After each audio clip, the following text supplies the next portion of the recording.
Imaginez des millions de microcapsules, chacune contenant des particules noires et blanches en suspension dans un fluide. Et comment cela se traduit-il à l'écran? Chaque pixel est contrôlé par un champ électrique. Lorsqu'une charge est appliquée, les particules noires ou blanches remontent affichant ainsi le texte ou l'image.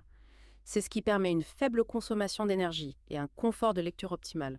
En résumé, on a un téléphone potentiellement excellent pour la lecture, mais qui implique quelques compromis, notamment l'absence de couleur. Exactement. Il faut être prêt à accepter ces limitations techniques si l'on veut profiter des avantages de l'Ink.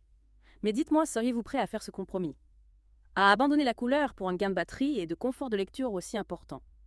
Imaginez pouvoir lire vos livres et vos nouvelles pendant des semaines sans avoir à recharger votre téléphone. Est-ce que cela en vaudrait la peine? C'est une question qui mérite réflexion. Imaginez ne plus avoir à vous soucier de la batterie de votre téléphone pendant des jours, voire des semaines. Cela changerait radicalement nos habitudes, n'est-ce pas? On pourrait se concentrer sur l'essentiel sans la peur constante de la batterie vide. Absolument. Le Big Mare Break Pro nous invite à repenser notre relation avec nos smartphones. Peut-être qu'un peu de détox numérique ne nous ferait pas de mal au. C'est une réflexion intéressante. Mais une question me vient à l'esprit. Ce type de smartphone a-t-il vraiment un avenir? Est-ce une solution viable pour le grand public ou est-ce réservé à une niche d'utilisateurs? C'est une question pertinente. Le iBreak Pro s'adresse clairement à un public spécifique, à ceux qui privilégient la lecture, la productivité et la simplicité. Mais qui sait peut-être que cette niche pourrait s'élargir à mesure que les gens prennent conscience des effets néfastes d'une utilisation excessive des smartphones. L'argument de la santé oculaire est aussi à prendre en compte. La fatigue oculaire est un problème de plus en plus répandu et les inks pourraient être une solution pour beaucoup. Effectivement, on entend de plus en plus parler des effets négatifs de la lumière bleue sur nos yeux. Mais si on revient à la technologie e-Inkem, est-ce qu'elle est vouée à rester en noir et blanc ou peut-on espérer voir des écrans couleurs dans un futur proche?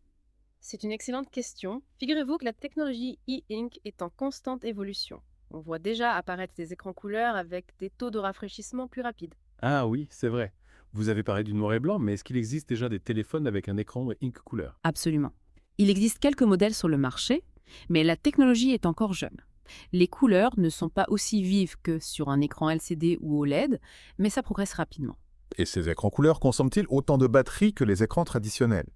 La consommation est plus élevée qu'avec les inks noirs et blancs, mais elle reste inférieure à celle des écrans LCD ou OLED.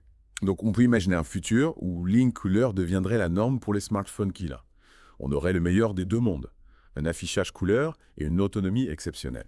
C'est une possibilité. Si la technologie continue de progresser au rythme actuel, on pourrait voir des smartphones avec des écrans haut in couleur, offrant une excellente autonomie et un grand confort visuel. Ce serait une petite révolution dans le monde des smartphones. En attendant, le Big My Break Pro reste une proposition intéressante pour ceux qui cherchent à réduire leur temps d'écran et à se concentrer sur l'essentiel. L'idée d'un téléphone qui nous encourage à nous déconnecter, à lire et à réfléchir au lieu de scroller sans fin sur les réseaux sociaux. C'est assez